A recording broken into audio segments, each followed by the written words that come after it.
गाय और बछड़े की कहानी। एक गांव में गोपी नाम का एक गरीब किसान रहा करता था। उसके पास एक गाय और एक छोटा सा खेत था। वो जमीन पे खेती करता था और गाय की अच्छी देखभाल भी करता था। कुछ दिन बाद उस गाय ने एक बछड़े को जन्म दिया। खेती से और दूध बेचने से वो आमदनी जो भी मिलती थी उसे वो उस पैसों को बचाता था। कुछ दिन बाद वो थोड़ा अमीर हो गया। उसके अच्छे दिन देखकर उसका पड़ोसी कनकैया उससे बहुत जलता था। उसे लगता था कि गोपी की गाय बहुत ज्यादा दूध देती है, इसीलिए वो उसे चुराना चाहता था। एक रात जब गोपी बहुत गहरी नींद में सो रहा था, तब कनकैया वहाँ धीरे से आया और गाय को चुरा कर ले गया। सुबह जब गोपी उठा तो उसने देखा कि गाय तो नहीं थी, पर उसका बछड़ा वहाँ रो रहा था। उस दिन वो सारा गांव उसे ढूंढ रहा था, पर उसका कोई पता नहीं चला। वो बहुत सोचने लगा कि कहीं वो गुम गई है या कोई उसे चुरा कर ले गया। बछड़ा भी बहुत उदास रहा करता था। 2 दिन बाद गोपी को एक उपाय सूझा। उसने गांव में तुरंत ऐलान करवा दिया कि उसके गाय के गुम होने की वजह से उसके बछड़ा बीमार हो गया है। जो भी उस गाय को ढूंढ कर लाएगा उसे गाय के साथ बछड़ा भी दे देगा। बछड़े के बिना गाय भी दूध नहीं दे रही थी। ये देखकर कनकैया लालची हो गया। उसे लग रहा था कि अब दूध के साथ साथ एक बछड़ा भी मिल जाएगा। वो तुरंत गाय को लेकर गोपी के पास आया और कहने लगा, मैंने बहुत ढूंढा तब ये गाय मिली है, इसीलिए मैं तुम्हारे पास इसे ले आया हूँ। अब मुझे बछड़ा दे दो, मैं इन दोनों को ले जाऊंगा। जैसे ही गाय ने अपने बछड़े को देखा, वो कनकैया को जोर से लात मारकर अपने बछड़े के पास चली गई। गाय बहुत प्यार से अपने बच्चे के पास गई और उसे दूध पिलाने लगी। गाय की लात पड़ने से कनकैया की हड्डी फसली एक हो गई। वो तुरंत वहाँ से दुम दबाकर भाग गया। गोपी को उसकी गाय और बछड़े को उसकी दोनों ही मिल गई थी। वो दोनों बहुत खुश हुए। इस कहानी से हमें ये शिक्षा मिलती है कि कभी भी किसी से जलना नहीं चाहिए। बंदर और मगरमच्छ की कहानी। एक जंगल में एक बड़ा सा नदी था। उस नदी के किनारे एक आम का पेड़ है। उस पेड़ पे एक बंदर रहता था। बंदर और नदी के मगरमच्छ दोस्त हुए। मगरमच्छ का घर उधर से बहुत दूर होने पर वह रोज सुबह ही निकलकर बंदर के पास आता था। उसके दोस्त आते ही पेड़ के आमों को तोड़कर उसकी तरफ फेंकता। इससे पूरा दिन मीठे आम खाते हुए पेड़ से बंदर और नदी से मगरमच्छ गपशप करते। फिर शाम को वापस आते वक्त बंदर के दी हुए आमों को मगरमच्छ घर ले जाता। मगरमच्छ की पत्नी भी उन आमों को मजे से खाती थी। उसके खाने तक मगरमच्छ अपने दोस्त बंदर का बहुत तारीफ करता था। बंदर और मगरमच्छ की दोस्ती देख जंगल के सारे जानवर चौंक जाते। उस आम के पेड़ पर कभी कभी एक कौवा आकर बोल जाता कि उस मगरमच्छ पर वह भरोसा ना करे। दोस्त, मगरमच्छ मांस खाता है। अगर कभी तुम उसके हाथ आ जाओ तो वो तुम्हें भी मार के खा लेगा। लेकिन बंदर को मगरमच्छ पर पूरा विश्वास था, इसीलिए उनकी दोस्ती बहुत आगे बढ़ी। ऐसे आगे चलकर मगरमच्छ की पत्नी में दुर्विचार आया। उसने कहा, बंदर का दिल बहुत स्वादिष्ट होता है, ऊपर से वह रोज उन आमों को खाता होगा तो उसका दिल और ज्यादा मीठा होगा।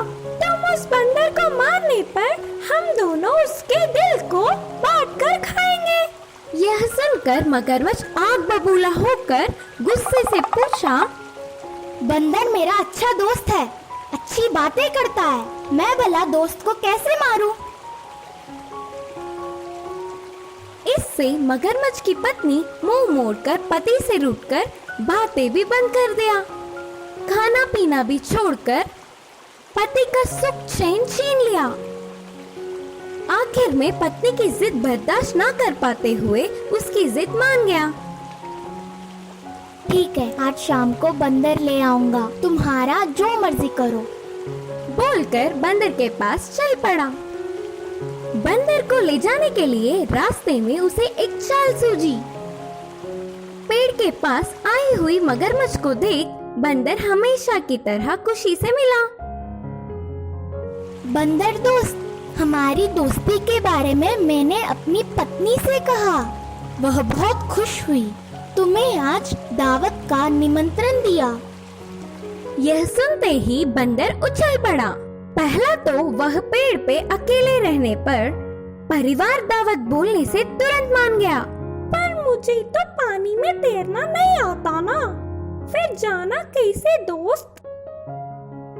मगरमच्छ ने कहा, तुम्हें कोई डर नहीं, तुम अच्छे से मेरे पीठ पर बैठो, मैं ध्यान से ले जाकर ले आऊंगा। बंदर बहुत ही उत्सुकता से कूदकर मगरमच्छ की पीठ पर बैठ गया। मगरमच्छ पानी में तैरते हुए बंदर को अपने घर ले गया। कुछ दूर जाने के बाद बंदर ने देखा कि मगरमच्छ परेशान था। खुशी से दावत की न्योता देखकर अब उदास क्यों हो दोस्त? बोलकर पूछा। कैसे भी आधा पहुंच गए, ऊपर से नदी के बीचों बीच है, अब सच बोल ही देता हूँ। सोचकर मगरमच्छ, मेरी पत्नी तुम्हारा दिल खाने तक पानी भी नहीं पीऊंगी करके जिद पर बैठ गई। अब ना कुछ कर पाते हुए तुम्हें झूठ बोलकर ले जा रहा हूँ। ये बात सुनकर बंदर के होश उड़ गए। सबकी ना सुनते हुए इस मगरमच्छ पर भरोसा करने पर खुद को कोसने लगा। लेकिन बंदर बहुत चतुर था। वह बचने के लिए जल्दी सोचने लगा। तुरंत जोर से हंसकर बोला, बस इसके लिए उदास थे?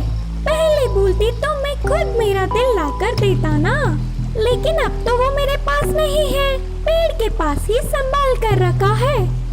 फिर से वापस ले जाओगे तो पेड़ के ढाल से मेरा दिल लाकर तुम्हें दूंगा, तब तुम और तुम्हारी पत्नी खुशी से खा सकोगे।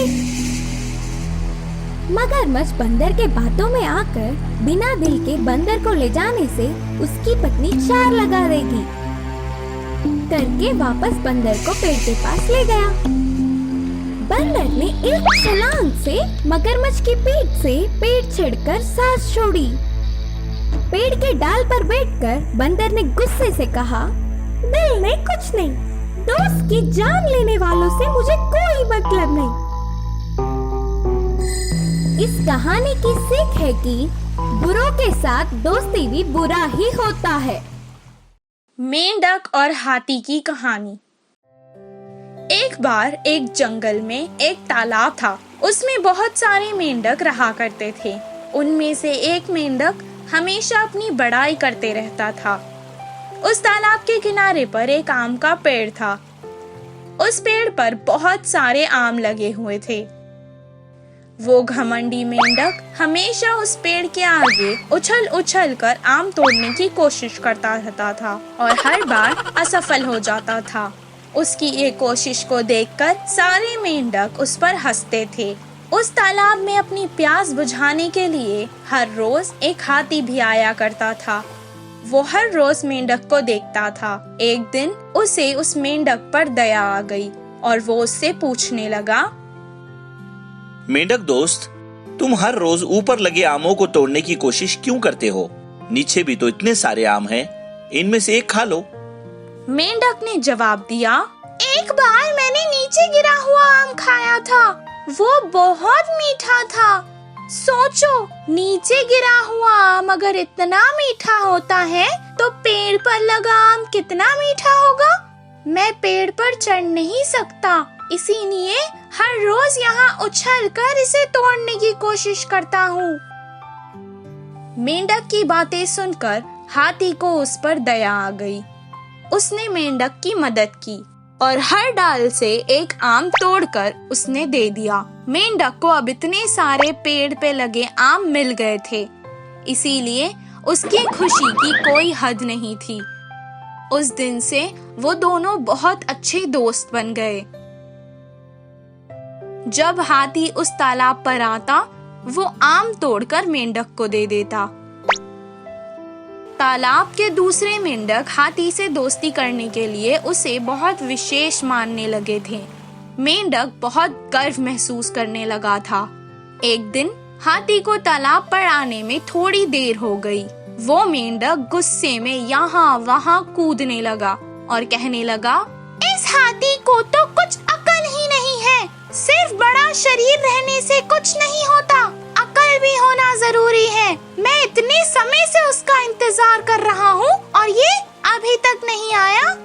तभी वहाँ हाथी आ पहुँचा और उसने मेंढक की बातें सुन ली। उसे बहुत बुरा लगा। हाथी को आते देख मेंढक उस पर और गुस्सा होने लगा और कहा, जल्दी इधर आओ, इतनी देर से कहाँ रह गए थे तुम? आओ यहाँ और मुझे आम तोड़ कर दो। मेंढक की बातों को सुनकर हाथी को सब समझ आ गया था और वो कहने लगा, तुम अपनी हद में रहो, मैं तुम्हारा नौकर नहीं हूँ। मेरी मर्जी, मैं कभी भी आऊंगा, तुम्हें क्या? वैसे भी मेरी ही गलती है। पैर की धूल को कोई सर पर नहीं बिठाता। मैंने तुमसे दोस्ती करके गलती कर ली। इतने छोटे मेंढक पर गुस्सा करना बेकार है सोचकर वो वहाँ से चुपचाप चला गया।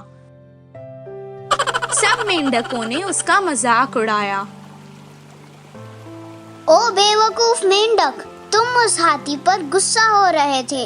अगर वो तुम्हें एक पैर के नीचे दबा देता तो तुम्हारी चटनी बन जाती।